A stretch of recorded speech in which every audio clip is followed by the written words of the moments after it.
नमस्कार, मैं अभिषेक आनंद और आप देख रहे हैं न्यूज़ फॉर नेशन। इस बार मॉनसून के मिजाज को देखते हुए ऐसा लग रहा है जैसे किसी की नज़र लग गई है। पिछले साल के मुताबिक इस बार बारिश 60% कम हुई है। अगर किसी भी मॉनसून में बारिश कम होती है तो उससे सभी लोग प्रभावित होते हैं, लेकिन सबसे ज़्यादा प्रभावित किसान होते हैं और उनकी खेती होती है।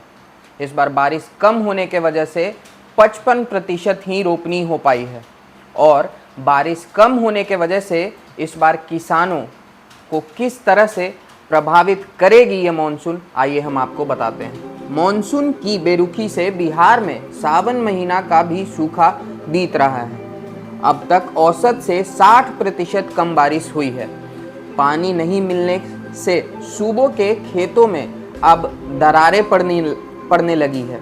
31 जुलाई के बाद भी सूबे में सिर्फ 55% रोपनी हुई है। सिंचाई के अभाव में बिचड़ा और धान बचाना किसानों के लिए चुनौती बन रही है। कृषि विशेषज्ञों का मानना है कि आगे एक सप्ताह और बारिश नहीं हुई तो 20% तक उत्पादन गिरने की आशंका है।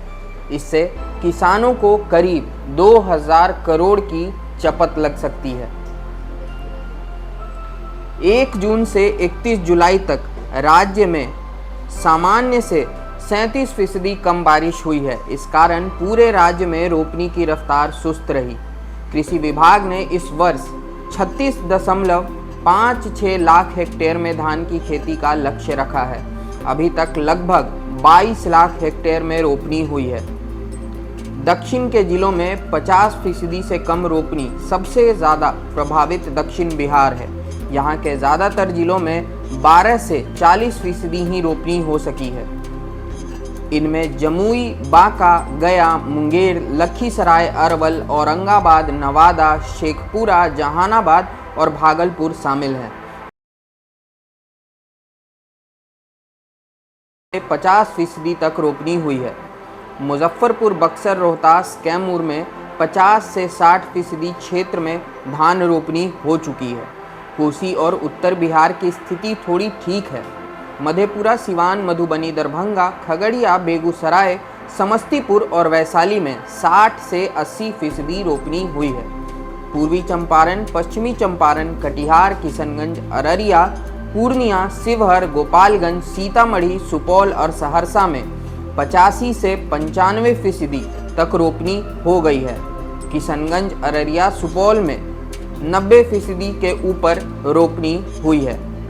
सरकार किसानों को राहत देने के लिए डीजल अनुदान दे रही है, हालांकि यह नाकाफी साबित हो रहा है। जलस्तर नीचे जाने से कई जगहों पर मोटर पंप भी जवाब दे रहे हैं। वहीं भीषण गर्मी में डीजल से सिंचाई में ज़्यादा खर्च आ रहा है।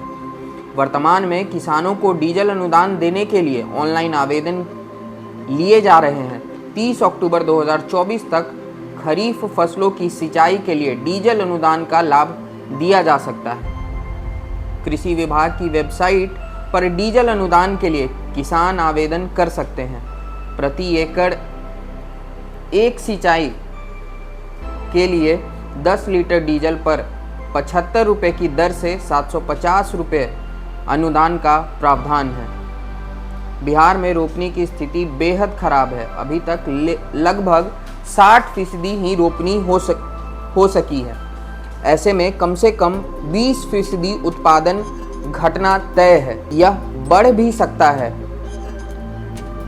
जून में बारिश नहीं होने से समय पर किसान बीज नहीं गिरा सके। बारिश नहीं होने के कारण बीज गिराएं 1 माह से अधिक हो गए। ज़्यादा दिनों के बिचड़ा और असर रोपनी पर पड़ता है। उत्पादन गिरने लगता है। कृषि वैज्ञानिकों का कहना है कि 31 जुलाई तक 100% रोपनी होने पर उत्पादन बेहतर होता है। इसके बाद 10 दिन भी देरी हो तो 20% तक उत्पादन घट सकता है। इससे किसानों को लगभग 1500 से 2000 करोड़ के नुकसान का अनुमान है। आगे भी पड़ेगा असर। देर से रोपनी पर कटनी भी देर से होगी।